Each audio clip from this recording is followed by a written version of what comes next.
8절까지입니다.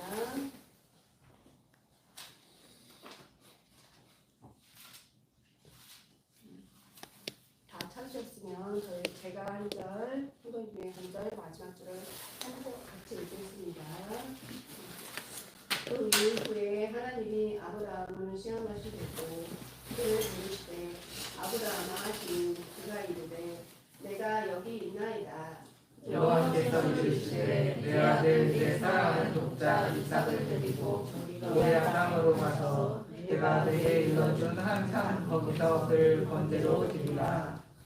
아브라함이 아침에 일찍 일어나 나귀의 안장을 지우고 두 종과 그의 아들 이삭을 데리고 번제에 쓸 나무를 쪼개어 가지고 떠나 하나님이 자기에게 일러주신 곳으로 가더니 제3의 아브라함이 눈을 들어 그곳을 멀리 바라보자. 이에 아브라함이 종들에게 이르되 너희는 나귀와 함께 여기서 기다리라.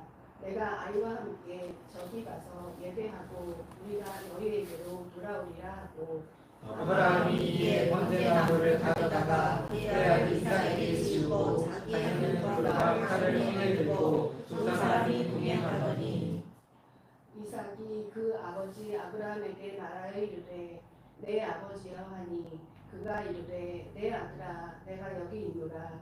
이삭이 이르되 불과 나무는 있거니와 번제할 어린 양은 어디 있나이까. 아브라함이 이르되 내 아들아 번제할 어린 양은 하나님이 자기를 위하여 친히 준비하시리라 하고 두 사람이 함께 나아가서 하나님이 그에게 일러주신 곳에 이른지라. 이에 아브라함이 그 곳에 제단을 쌓고 나무를 버려놓고 그의 아들 이삭을 결박하여 제단 나무 위에 놓고 손을 내밀어 칼을 잡고 그 아들을 잡으려니 여호와의 사자가 하늘에서부터 그를 불러 이르되 아브라함아 아브라함아 하시는지라. 아브라함이 이르시되 내가 여기 있나이다 하매 사자가 이르시되 그 아들에게 내 손을 대지 말라. 그에게 아무 일도 하지 말라. 얘가 내 아들 내 독자까지도 내게 아끼지 아니하였으니 내가 이제야 내가 하나님을 경외하는 줄 아노라. 아브라함이 눈을 들어 살펴본즉 한 순양이 뒤에 있는데 뿔이 숯불에 걸려 있는지라. 아브라함이 가서 그 순양을 가져다가 아들을 대신하여 번제로 드렸더라. 아브라함이 그 땅 이름을 여호와 이레 하였으므로 오늘날까지 사람들이 이르기를 여호와의 산에서 준비되리라 하더라. 아멘.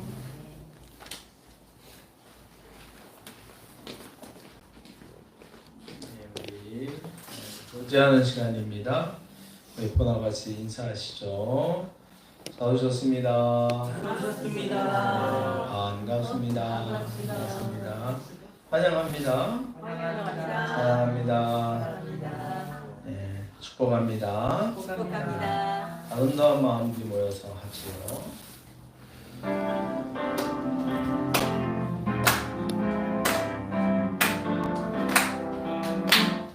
아름다운 마음들이 모여서 주의 은혜 나누며 예수님을 따라 사랑해야지. 우리 서로 사랑해. 하나님이 가르쳐준 한 가지 내 이웃을 내 몸과 같이 미움 다툼 시기 질투 버리고 우리 서로 사랑해. 이 다음에 예수님을 만나면 우리 뭐나 말할까. 그때는 부끄러움 없어야지. 우리 서로 사랑해. 하나님이 가르쳐준 한 가지 내 이웃을 내 몸과 같이 미움 다툼 시기 질투 버리고 우리 서로 사랑해. 인사하시죠. 사랑합니다. 사랑합니다. 여러분 사무대 예배하는 분들에게도 인사합시다. 사랑합니다. 사랑합니다. 네. 기도하고 말씀 듣겠습니다. 사랑과 은혜가 풍성하신 여호와 아버지 하나님, 당신의 말씀을 당신의 백성들에게 늘 하시기를 기뻐하시고 또 그 말씀을 듣는 백성을 사랑하시는 아버지 하나님, 이 시간도 저희들이 나와서 주의 말씀을 들으려고 합니다. 우리의 귀를 열어주시고 우리의 마음을 열어주시고 우리의 심령도 열어주시옵소서. 특별히 말씀을 듣는데 방해하는 악한 영들이 우리를 해방하지 아니하도록 우리의 영혼을, 우리의 심령을 붙잡아 주시옵시고, 하나님의 말씀 듣는데 모든 것이 열려있는 축복된 성도들 되게 하여 주시옵소서. 예수 그리스도의 이름으로 기도합니다. 아멘. 할렐루야. 아멘. 할렐루야. 아멘. 이 마이크도 세월이 갔는가? 왜 됐다 안 됐다 그럴까요? 참 우리가 굉장히 아날로그한 교회예요. 그죠? 예. 아날로그가 아니라 옛날 같은, 옛날이라 뭐라 그러지? 복고풍이라고 그러겠나? 뭐 앤틱이라고 그러나? 예. 오늘도 주 앞에 나온 여러분들 하나님께 기억하시고 말씀과 성령으로 은혜를 줄 믿습니다. 여러분 혹시 노처녀하고 노총각이 결혼 못하는 이유를 아세요? 눈이 높아서? 히스테리 불안. 그게 아니고 동성동본이라서 그렇대요. 둘 다 노처녀 노총각이잖아요.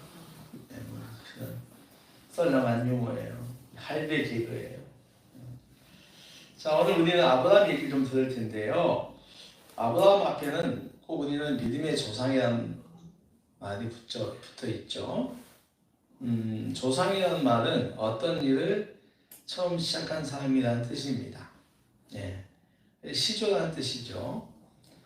조상 아주 위대하다 이런 얘기겠죠. 요즘 단어로 한다면 뭐 전설, 뭐 레전드, 그러니까 좀 더 뭐 신화, 살아있는 신화 뭐 이렇게 얘기할 수 있겠죠. 그러면 사람들은 왜 아브라함에게 믿음의 조상이라고 하는 명예를 주었을까요? 아브라함은 어떻게 해서 그 믿음의 전설이 되었을까요?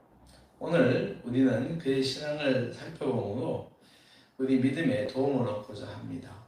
그래서 이 시간 우리가 믿음을 우리가 더 키우고 또 믿음에 대한 어떤 그 가르침을 받기 위해서 하나님 말씀 나오는 시간이 있잖아요. 말씀을 잘 집중하시면 우리 믿음에 좋은 자양분이 될 줄로 믿습니다. 히브리서 11장 1절을 보면은 우리 이 믿음에 대한 정의가 나오죠. 믿음은 바라는 것들의 실상이요 보이지 않는 것들의 증거다. 이건 뭐 아주 유명한 거죠. 믿음은 한번 따라해 볼까요? 믿음은 바라는 것들의 실상이요 바라는 것들의 실상이요 보이지 않는 것들의 증거다. 보이지 않는 것들의 증거다. 무슨 말씀입니까? 믿음은 하나님께서 내게 주신 약속의 말씀이 아직은 이루어지지 않았지만, 현재 시점에서는 이루어지지 않았지만 이루어진 것처럼 여기는 거예요. 그래서 실체는 아직이지만 실제로 여기기 때문에 믿음은 이루어지지 이루어지지 않았지만 보이지 않는 것들의 증거가 되는 것이다 하는 것이죠. 좀 내려볼게요. 주여. 그래도 얘가 굉장히 지금 몇 년째 쓰고 있는데도 고장이 안 나서 참 좋은데 좀 요즘 조금 그러네요. 여러분 지난 주간에 여러분의 믿음 생활은 어떠했습니까? 우리 정원채 원사님은 어떤 믿음의 생활을 하셨습니까? 믿음요. 먹고 자고. 하나님이 약속하신 축복의 말씀이 여러분 삶에 이루어졌는가는 거죠.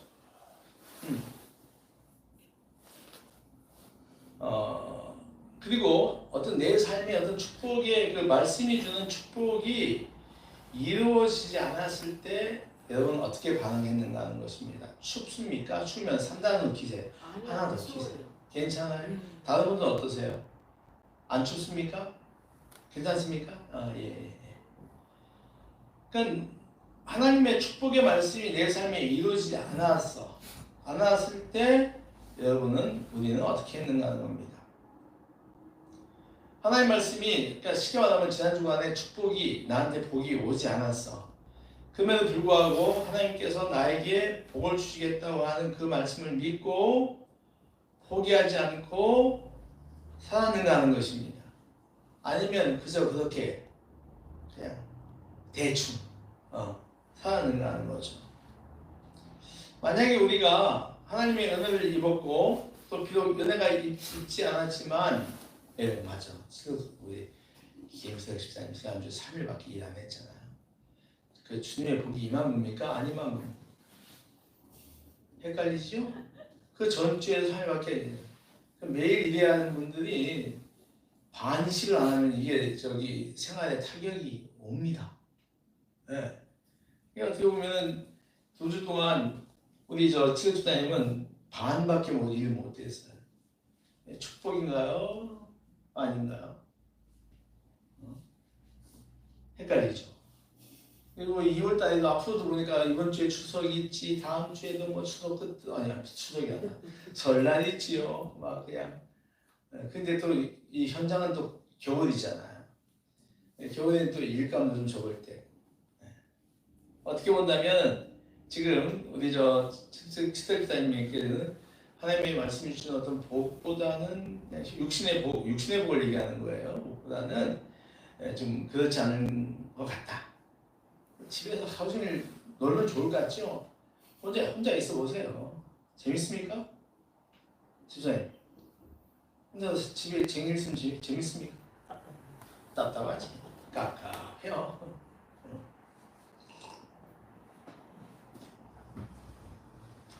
여러분, 오늘 우리가 비록 내 삶이 지금 원하는 대로 이루어지지 않고 계속적으로 힘듦이 있다 해도 내가 하나님께 주실 어떤 복에 대한 것을 확신하며 살았다면은 그 사람은 건강한 신앙인입니다. 네. 건강한 신앙인이에요. 그리고 믿음의 능력이 있는 사람입니다. 그렇지 못하고 산 사람이 그저 어떤 삶에 대한 어떤 그 고난 속에서 소망도 없고 비전도 없고 뭐 그것이 없다면은, 만약에 성도가 그렇다면 그 성도의 삶은 믿음이 도움이 되지가 않아요. 믿음은 사람의 삶을 갖다가 도움이 되어야 되잖아요. 네. 그런데 그 믿음이 도움이 되지 않는 거예요. 여러분들 이 시간 나온 것도 말씀을 듣고 이 말씀으로 여러분 인생에 도움이 되시고 싶은 아버지는 아닌가요? 그러시죠? 믿습니다. 그러니까 우리 정집사님이 이석정으로 허리가 아파가지고 붙잡고 앉아있잖아요. 네. 뭔가 우리 가운데 건져가야 하는 게 있어요. 할렐루야. 네, 건져가기 위해서는 앉아있는 거예요. 네, 우리 준섭이는 지금 몇 주 만에 나왔어요. 네? 주일마다 그 호텔 일을 해가지고 몇 주 만에 나왔으니까 뭐라도 한 개 붙잡고 갖고 가야 될 거 아니에요. 해야 되는. 그죠? 그래요. 그렇다면 오늘 우리는 정말로 여러분이 이 믿음, 오늘 말씀 이 시간을 통해서 믿음으로 뭔가 하나 내 인생에 뭐라도 하나 건져가고 싶다면 아브라함에게 집중하십시오. 누구에게 집중해라? 아브라함입니다. 그의 신앙이 우리 인생에 큰 도전을 주고 소망을 줍니다. 두 가지만 아브라함에 대해서 이야기를 하려고 해요. 먼저는 따라하십시오. 하나님의 약속을 확신했다. 네. 그의 신앙은 우리가 이렇게 말하죠. 갈 바를 알지 못하지만 나아간 신앙이다 라고 히브리서는 이야기를 해요. 여러분, 아브라함은요 갈대아 우르에서 태어났습니다. 갈대아 우르는 지금은 이라크의 이라크의 수도인 바그다드 부근입니다. 거기가 아브라함의 고향이에요. 그의 아버지는 데라예요. 이 아버지 데라는 3명의 아들 낳았는데요. 아브라함, 나홀, 하란입니다. 데라는 큰아들 아브라함 부부와 막내 아들인 하란의 아들이자 손자인 롯을 데리고, 그러니까 할아버지가 자기 큰아들을 부부하고 막내 아들의 아들, 그러니까 손자 이렇게 데리고 이스라엘 그 손자가 이름이 롯입니다. 이스라엘의 가나안 땅으로 갑니다. 여러분 갈대아하고 가나안은 거리가 좀 있죠. 여러분 바그다드하고 이게 좀 팔레타인하고는 거리가 좀 있어요. 이렇게 있습니다. 데라는 가는 도중에 하란에서 죽었습니다. 하란은 이름에도 나오고 지명도 있어요. 하란이라는 곳에서 머물러 살다가 205세에 죽었습니다. 데라가 죽은 뒤에 하나님께서 아브라함에게 나타나서 이런 이야기를 합니다. 찾아보겠습니다. 창세기 12장입니다. 좀 앞으로 가볼게요. 유명한 말씀이죠. 창세기 12장 1절부터 3절까지입니다. 창세기 12장 1절부터 3절까지 시작.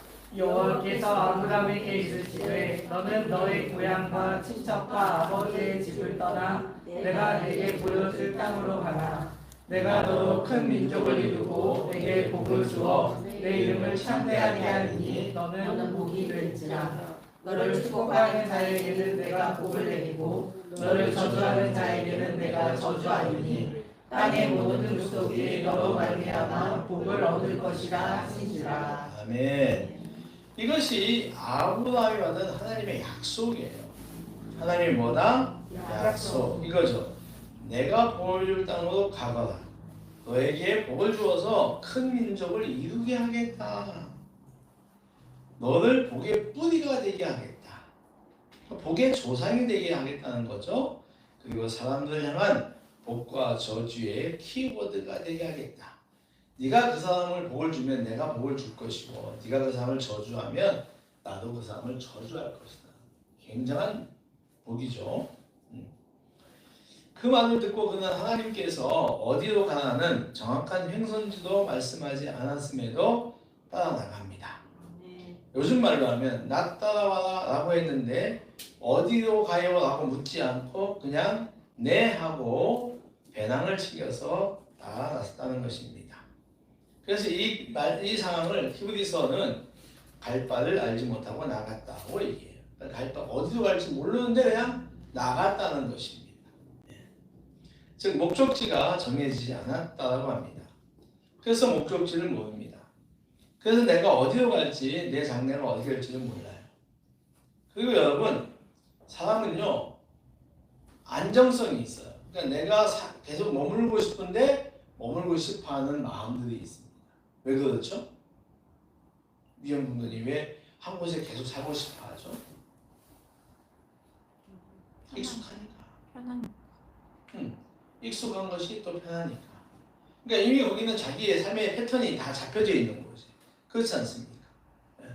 그래서 어디로 간다고 하는 거는 쉬운 일이 아니에요. 이사 간다는 게 쉬운 일은 아니잖아요. 왜냐하면 거기 가서 다시 또 배워야 되니까, 또 익숙해져야 되니까. 근데 하나님께서 아브라함 이사 가자라고 하는 거예요. 어디로요? 어디? 야, 따라와 하는 거예요. 이게 이 아브라함은 굉장히 그 가운데 여기서 이제 물론 거기서 아버지랑 같이 와서 또 이제 좀 뿌리를 내리고 살려고 하는데 하나님께서 지금 가라고 합니다. 근데 아브라함은 네 하고 나가는 거예요. 그러니까 그것 보면은 하나님께서 아브라함이 좀 복이 크기 때문에 따라 나갈 수도 있어요. 복이 크잖아요. 근데 만약에 우리 보고 갑자기 나타나가지고 야 너 짐 싸가 이사 가자 하면은 다음날 이삿짐 센터에 알아보고 막 하시겠습니까? 복덕방에 짐 내놓고 하겠어요? 못하죠. 그럼 그는 어떻게 해서 그랬는가 하는 거죠. 그의 마음에는 여호와에 대한 확고한 믿음이 있었어요. 뭐가 있었다? 확고한 믿음. 이거 우리가 꼭 배워야 할 부분이에요. 이런 거죠. 하나님이 나를 불행하게 만들거나 실패하게 만들지는 않을 것이다 라는 확신입니다. 그러니까 나를 망하게 하거나 나를 실패하게 하지 않을 것이다 라는 이 정확한 사실이었어요. 그러니까 이런 게 있으니까 떠나는 거죠. 그리고 그는 봤어요. 그의 아버지 데라를 하나님께서 우상과 제약의 도시인 갈대아에서 이끌어낸 것도 보았잖아요. 그는 하나님의 인도하심이 옳다는 것을 경험한 사람이에요. 그러니까 하나님을 확신하죠. 그래서 어디로 가는지 목적지도 모른 채 네 하고 따라 나서는 것입니다. 하나님의 약속과 그것을 성취하는 하나님의 능력을 믿고, 그러니까 약속과 능력을 믿는 거예요. 이미 그것이 내 안에 이루어진 것처럼 여기고 길을 나서는 것, 이것이 바로 믿음입니다. 믿음이란 나를 향한 그분의 약속과 그분의 능력을 견고하게 믿는 것이죠. 아직 약속이 이루어지지 않았지만 찰떡같이 믿고 한 걸음 앞으로 나아가는 것입니다. 여러분, 성경은요, 약속들로 세워진 책 아닙니까? 구약. 약이 뭐예요? 그 약속 약자잖아요. 예. 신약. 예. 그 새로운 약속. 구약은 옛 약속. 그러니까 66권 전체가 약속들로 가득 차 있어요. 시편 81편에 보니까 나는 너를 애굽 땅에서 인도하여 낸 여호와 내 하나님이니 내 입을 크게 열어라 내가 채우리라. 아멘. 이럴 때는 내 입이 크면 좋겠어요. 여러분 그 가요 프로그램 보면은 가수들 보니까 정말 입이 크더군요. 입이 아이고 네. 그냥 제가 언젠가도 어떤 하도 입이 커서 내가 그 사람 이름을 기억해 두려고 했어. 누구였는데 또 오해에 까먹네요. 입이 얼마나 크니까 입이 크니까 음량이 팍 나오고요. 와 그냥 쥐기 돼. 그러니까 이제 하나님께서 말씀하셨어요. 네 입을 크게 열어. 한번 입 한번 크게 열어보세요.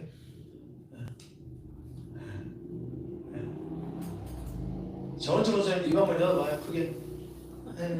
지는 입이 없이 성경은 어떻게 돼요? 그러니까 입을 크게 열면 열린 만큼 뭐가 들어간다? 복이 들어간다. 할렐루야. 아멘. 에레미야 33장에 이 말씀이 있습니다. 이를 행하는 여호와 그것을 만들어 성취하는 여호와 그의 이름을 여호와라 하는 이가 이와 같이 말한다. 너는 나에게 부르짖어라. 내가 너에게 응답하겠고 내가 알지 못하는 크고 은밀한 일을 내게 보이리라. 이건 뭐냐면은 내게 부르짖어라 이거야. 내가 너에게 답을 주겠다고 하는 겁니다. 그런데 그 답을 네가 원하는 답을 뛰어넘는 답을 주겠다는 거예요. 네가 알지 못하는 크고 더 크고 은밀한 것까지 주겠다는 거예요. 할렐루야. 이게 다 약속입니다. 약속. 누가복음 10장에 이 말씀이 있어요. 내가 너에게 뱀과 전갈을 밟으며 원수의 모든 능력을 제어할 권능을 주었으니 너희를 해칠 자가 결코 없으리라. 그러니까 아무리 큰 그 원수가 와도 너희를 이길 수 없다는 거예요. 이 약속이에요. 빌립보서 4장에도 내게 능력 주시는 자 안에서 내가 모든 것을 할 수 있다. 모든 걸 할 수 있다고 하는 거예요. 여러분, 오늘 우리 교회에 주신 약속의 말씀이 뭔가요? 우리 교회에 주신 약속의 말씀이 뭐예요? 20년 네? 20년 정도? 그렇지. 표. 오늘 주신 그 약속이 담겨 있는 표가 뭐예요? 큰 산아? 아멘. 히브리 4장 16절은 큰 산아 수르바벨 앞에서 큰 산이 되리라. 이제 징검다리 앞에서 평가해요. 그냥 큰 산이 아무리 우리의 장애가 되는 문제들이 있다 할지라도 우리의 믿음 앞에서는 다 평지가 될 거라고 하는. 이건 우리가 정한 게 아니고 하나님께서 우리에게 주신 약속이에요. 할렐루야. 약속입니다. 내가 하겠습니다 하면 내 의지예요. 여러분 내 의지 가지고 되는 게 없잖아요. 그렇지 않습니까? 그래서 하나님의 도우심을 우리가 원하는 거죠. 그러니까 우리가 믿음을 가지면 우리 앞에 어떠한 장애가 있다 할지라도 하나님께서 평지가 되게 하겠다고 하는 거예요. 할렐루야. 좋은 말씀이잖아요. 어? 여러분들 늘 하나님 앞에 잘 했으면 좋겠는데 잘 안 되는 것들, 그거 여러분 스스로 여러분이 하려고 하면 안 돼요. 하나님께 도움을 요청해야 됩니다. 주일날 교회 나오는 거, 이것도 우리에게는 큰 일입니다. 근데 내가 하려고 하면 안 돼요. 기도해야 돼요. 하나님 나에게 믿음을 주세요. 저를 도와주세요. 라고 하세요. 그러면 그 문제가 어떤 문제든 간에 평지가 될 줄로 믿습니다. 아멘. 아멘? 네. 여러분 포항에 있는 한동대학교는 특별한 학교입니다. 여러분이 한동대학교를 이제는 아십니까? 스태프들은 한동대학교 아세요? 저 아직도 모르는데 같은 경상도에 있는데 그죠? 잘 몰라요. 그런데 우리 그리스도인들에게는 이제 한동대학교는 많이 알려져 있는 대학교입니다. 그 학교는 몇몇의 그리스도인들이 세운 미션 스쿨이죠. 우리 한국에는 연세대학교나 이화여대 같은 수많은 미션 스쿨이 있습니다. 그런데 그리스도인들은 한동대학교를 일으켜서 미션 스쿨이라고 하지 않습니다. 하나님의 대학이라고 해요. 그러니까 미션 스쿨이라고 하지 않고 하나님의 대학이라고 합니다. 설립한 지가 27년 되었습니다. 그러니까 30년이 채 안 된 대학입니다. 신설대학이죠. 그런데 이 학교가 27년간 만들어 놓은 실적은 업적은 굉장하다. 지금은 좀 옛날 같지 않지만 초창기 같지 않지만 아이비리그에 속한 명문대학에 많은 유학생을 보내고 또 미국 변호사를 만들고 지금도 한동 법률대학원이 있죠. 그리고 OECD 그러니까 개발도상국 기구의 인턴학교예요. 그 학교가. 더 중요한 건 몇 년 전에 UNI가 되었습니다. 내가 자세한 건 모르는데 이건 UN이 인정하는 대학이라는 거예요. 한국에는요 한동대학밖에 없습니다. 대단하죠? 그 학교들의 업적을 보면은 27년이라는 짧은 역사에 비하면 굉장히 큰 거예요. 그것은 바로 약속에 대한 믿음 때문에 하나님께서 한동대학교를 더 사용했다고 하시는 그 약속에 대하여 믿음으로 나아갔던 두 사람이 있어요. 뭐 많은 사람이 그랬지만 두 명이 있는데 그 사람은 바로 하영조 목사와 김영길 장로입니다. 이 두 분은 아무도 살지 않는 포항 한 구석 척박한 땅에 학교를 세웁니다. 그 후에 누명을 쓰고 감옥에 가는 등 말할 수 없는 어려움들이 끊임없이 닥쳐왔지만 하나님이 주인 되신다는 하나님의 대학이라는 비전을 포기하지 않았습니다. 그게 하나님께서 주신 것을 약속을 주신 것을 믿고 나아갔죠. 그래야 오늘날 한동대학교는 기독교 사학의 명문으로 자리를 잡았습니다. 물론 이 두 분은 다 하늘로 갔습니다. 하목사님은 벌써 가신 지 한 10여 년 되고 장로님은 총장이신 우리 장로님은 그저 한 4, 5년 되나 봅니다. 두 분 다 하늘로 올라갔지만 한동대학교는 여전히 이 땅에서 하나님이 주신 기적을 이루어가고 있습니다. 하나님에 대한 믿음을 가지십시오. 하나님이 나를 사랑하시고 나만을 위한 계획을 가지시고 계시며 이루어가고 있음을 믿으십시오. 그리고 내 안에 있는 인간적인 생각들, 그러니까 현실적인 안정감, 아까 말씀드린 것처럼 안정감이라든가 미래에 대한 두려움이나 염려 등을 내려놓고 믿음의 길을 택하십시오. 여러분 믿음의 길은요 내 것을 내어놓고 가는 거예요. 내 생각이나 내 감정을 가지고서는 믿음의 길을 걸어갈 수가 없어요. 성경은 분명히 말하잖아요. 내 생각과 너의 생각이 다르다는 거예요. 아무리 너 생각대로 한다고 해도 그대로 하면 안 되는 거예요. 그러니까 하나님의 생각을 따라가면은 우리 인생은 더 복을 받는다라고 하는 것입니다. 근데 우리는 내 생각과 내 감정을 고집할 때가 많아요. 그것이 아까처럼 편하기 때문입니다. 그리고 거기에는 내가 그동안 만들어온 경험의 어떤 모두 있어요.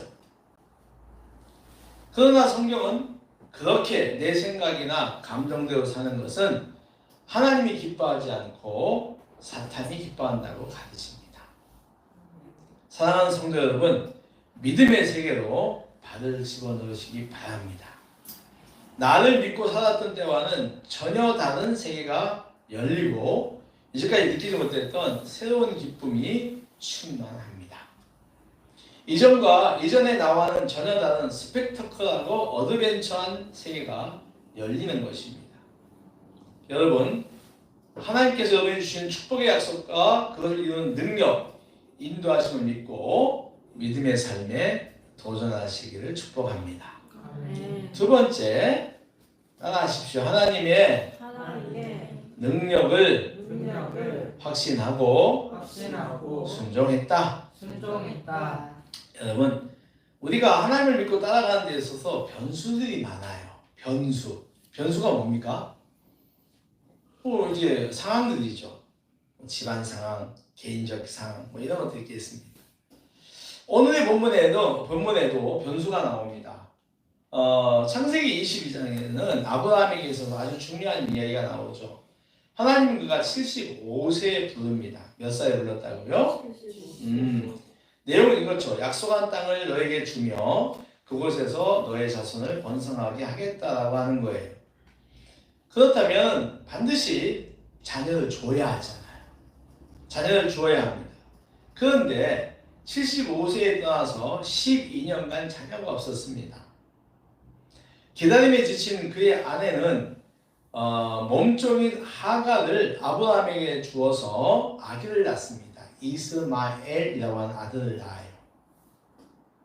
그런데 하나님은 그때 아브라함이 되게 기뻐했어요. 드디어 자식이 자기 부인이든 아니면 종의 무인 간에 자식이 태어나는 게 굉장히 기뻐했는데 하나님이 말하죠. 너 기뻐하지 말아라는 거예요. 걔 너 후손 아니다라고 하는 거예요. 너의 후손은 너의 가정에서, 즉 너와 너의 부인 사라에게서 나온 아들이어야 한다라고 하는 거예요. 그래서 시간이 갔는데 또 빨리 안 돼가지고 13년이 흘렀습니다. 그래서 그의 나이는 100세가 되었어요. 그 해에 하나님은 그에게 아들 이삭을 주십니다. 야, 하나님께 너무했죠? 75세에 불러서 번성할 때 해놓고서 세상에 아들을 25년 있다 줬으니, 한 세대가 지난 다음에 줬으니 하나님이 제가 보기에도 좀 너무하시긴 한 것 같아요. 하나님의 뜻이 있는 거죠. 이삭은 그야말로 25년 만에 얻은 금지 억엽 같은 아들입니다. 그 아들은 부모의 사랑 속에 잘 컸습니다. 그런데 행복하게 지나던 어느 날 하나님이 아브라함에게 와서 이런 말씀하시죠. 야, 내 아들 네가 사랑하는 독자 이삭을 데리고 모리아 땅으로 가서 내가 너에게 일러준 한 산에서 그를 번제로 드려라. 여러분, 번제로 드리라고 하는 것은 무슨 뜻입니까? 번제로 드리라고 하는 건 무슨 뜻이에요? 죽여라. 이런 비전한 하나님을 만나요. 후손을 번성하게 하시겠다며 75세에 말씀해 놓고 25년을 그냥 보내다가 100세가 되어서야 주신 아들을 이제 죽이라고 하다니, 이거는 매우 어렵고 아주 괴로운 요구입니다. 그러나 아브라함은 고민과 괴로움의 밤이 지나 날이 밝자 이삭을 데리고 떠나갑니다. 제사를 지내러 갔는데 재물이 없는 걸 알고 아들 이삭이 묻습니다. 아버지, 나무와 불은 있는데 재물 어디 있어요? 물어요.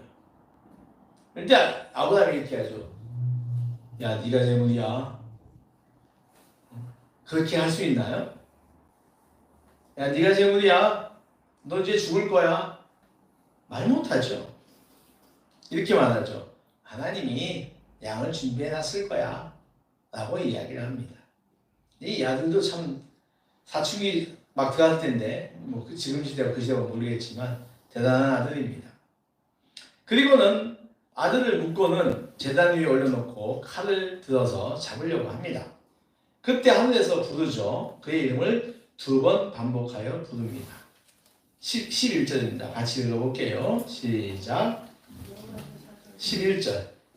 시작. 여호와의 사자가 하늘에서부터 그를 불러 부르시되 아브라함아 아브라함아 하시는지라. 아브라함이 이르되 내가 여기 있나이다 하매. 예, 2번 반복합니다. 이건 뭘 말하죠? 급했어. 예, 조금만 늦으면 정말로 아브라함이 아들을 칼로 칠 것 같아. 그러니까 급하게 아브라함아 부르는 거예요. 그래서 우리는 그때 그것을 보면서 이제 하나님이 아브라함을 인정하죠. 아, 네가 그 귀한 아들보다 나를 더 사랑하는구나 하는 것을 알게 됩니다. 그러면 아브라함은 어떤 생각으로 하나님 말씀에 순종했을까 하는 겁니다.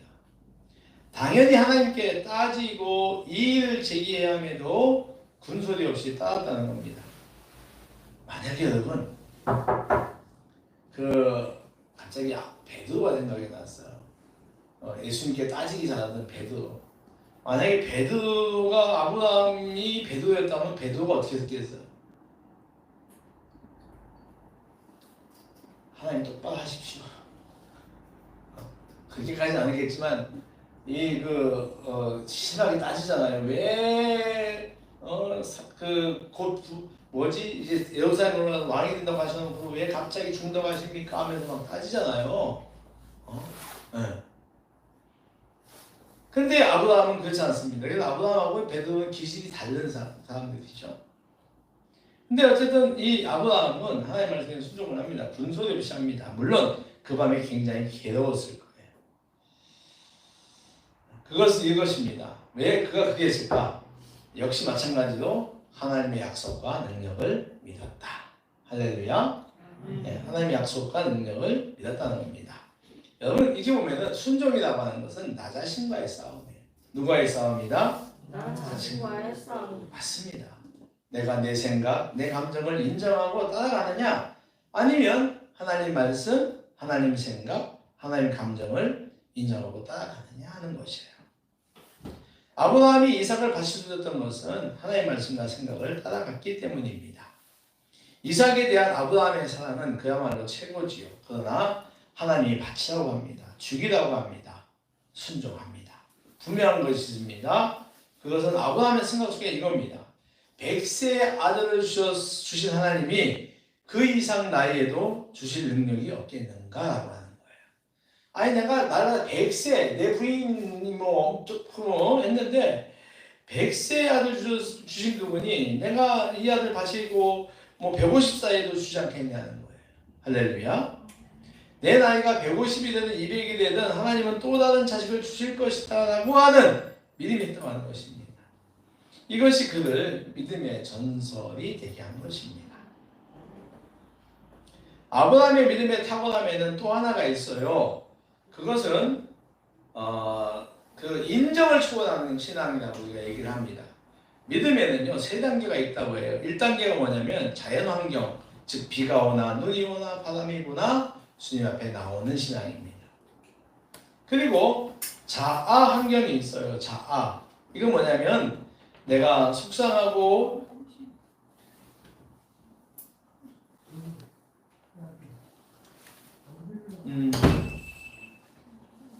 자아 환경이 뭐냐면은 내 마음이 힘들고 속상하고 상했을 때 극복하는 신앙입니다.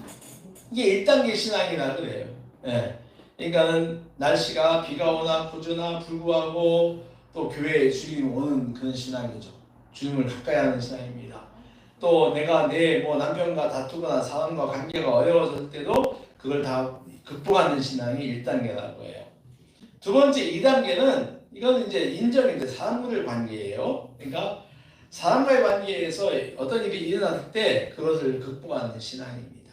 그러니까 사람 때문에 내가 교회를 믿음 생활을 포기하는 게 아니라는 거예요. 세 번째는 생명을 버리는 것도 얘기할 수가 있습니다. 이를테면 이런 것입니다. 예배 시간을 비롯한 교회 모임이 있을 때 주변 사람들, 친구나 가족 등 어떤 일이 일어나면 믿음을 지키는 것이 쉽지 않다는 것입니다. 가족이 아프거나 무엇을 요구하거나 친척들이 집에 온다고 할 때 그것을 이기고 예배에 온다는 것은 쉽지 않습니다. 그러나 주님이 제일 먼저 원하시는 것은 뭐니 해도 예배입니다. 주님을 따라다니던 제자 한 명에게 부모의 초상이 발생합니다. 제자들이 주님께 이렇게 말하죠. 주님, 저 제자가 장례 치르고 오겠다고 합니다. 보내주세요. 그때 주님이 이렇게 말하죠. 그래 가서 장례 치르고 오너라고 얘기하지 않습니다. 죽은 자들은 죽은 자들이 하게 하고 산 자는 나를 따르라. 이 말 여러분 오해하지 마세요. 부모가 상을 당했는데 가지 말란 말이 아닙니다. 이 말은 그만큼 주님을 따르는 일을 우선해야 한다는 것입니다. 예배 나오고 신앙생활 하는 것에 우선해야 한다는 말이에요. 예배의 귀함, 믿음의 귀함을 우선하는 말씀이죠. 오늘 아브라함은 자식, 그것도 어느 것과 비교할 수 없는 이삭이라고 하는 최고의 인정관계를 극복하고 있는 것입니다. 우리에게는 이런 믿음이 있어야 합니다. 말씀을 정리합니다. 하나님께서 아브라함의 이야기를 성경에 넣으신 이유가 무엇일까요? 왜 이 이야기는 성경에 들어가서 6,000년 동안 그 이상도 많은 세월을 후세들에게 읽히고 있을까요? 단순하게 후세의 사람들에게 아브라함의 신앙 무용담을 전하기 위함인가요? 그건 결코 아닙니다. 모든 성경은 오늘을 살아가는 사람들에게 교훈을 주기 위하여 써졌다고 성경은 말합니다. 그렇다면 아브라함의 이야기의 교훈이 무엇일까요? 그렇습니다. 한번 따라해 볼까요? 우리도 아브라함처럼. 아멘. 믿음의 전설이 되자는 거예요. 교훈을 찾지 않고 말씀의 자극을 받지 않는 것은 내 믿음이 없다는 것입니다. 설교를 매주 들어도 그 말씀이 내 마음에 와닿지 않고 일부러 내가 밀어내거나 설교를 부인하고 한다고 하는 것은 나한테 믿음이 없는 거예요. 내 믿음이 화석이 됐다는 것입니다. 그러지 마십시오. 그러지 마시고 아브라함의 대를 이어가는 믿음을 가지시기를 축복합니다. 그리하여 우리도 아브라함처럼 인생에 큰 복을 받기를 바랍니다. 후손이 번성하고 재물이 넘쳐나는 복을 받기 바랍니다. 여러분, 아브라함은요, 기독교인도 믿지만 저쪽 사람도 믿잖아요. 저기 이슬람 사람들도 아브라함을 믿지 않습니다. 아브라함은 엄청난 능력을 복을 받은 거죠. 하나님께서 우리 교회와 여러분 개인에게 주시는 약속의 말씀을 결코 가볍게 여기지 마세요. 그 말씀에는 어마어마한 복이 담겨 있습니다. 아브라함처럼 그 약속을 주신 하나님을 믿고 하나님의 능력을 믿으십시오. 그러면 여러분은 인생의 큰 복을 받게 될 것입니다. 아브라함의 믿음은 하나님의 약속에 대한 확신과 그분의 능력에 대한 확신으로 요약이 됩니다. 약속과 능력에 대한 확신입니다. 이 믿음이 있었기에 그는 현실적인 두려움이 있었음에도 믿음의 길을 결단하고 이사를 합니다. 그리고 자식이라는 그 아주 강한 관계마저 극복하고 하나님께 드렸던 것입니다. 오늘 여러분들 아브라함의 믿음을 본받아 큰 복을 받는 믿음의 전설을 내시기를 주님으로 축원합니다. 아멘. 하나님 아버지 은혜 감사합니다. 오늘 저희들 아브라함의 믿음을 들었습니다. 그는 하나님께서 목적지를 말씀하지 않았음에도 하나님께 가라고 하니까 집을 떠나 따라갔습니다. 또 아들 하나밖에 없는 아들, 그것도 늦게 낳은 아들을 하나님께 바치라고 할 때 아버지의 실천에 옮겼습니다. 순종하였습니다. 이렇게 할 때에는 그의 가운데 하나님의 약속에 대한 확신과 또 그걸 이루시는 능력에 대한 확신이 있었기에 그게 가능했습니다. 오늘도 저희들에게도 하나님께 주시는 약속의 말씀에 대한 확신을 주시고 또 그 약속을 이루시는 하나님의 능력에 대하여 확신을 가지는 저희들 되게 하여 주시옵소서. 믿음이 없이는 하나님을 기쁘게 못한다고 했습니다. 하나님, 우리가 모두가 다 오로지 하나님 주신 믿음으로 하나님을 기쁘게 해드리며 하나님께 많은 축복을, 아브라함처럼 축복을 받는 사람들 교회가 되게 하여 주십시오. 예수님의 이름으로 기도하옵나이다. 아멘. 542장 찬송하겠습니다.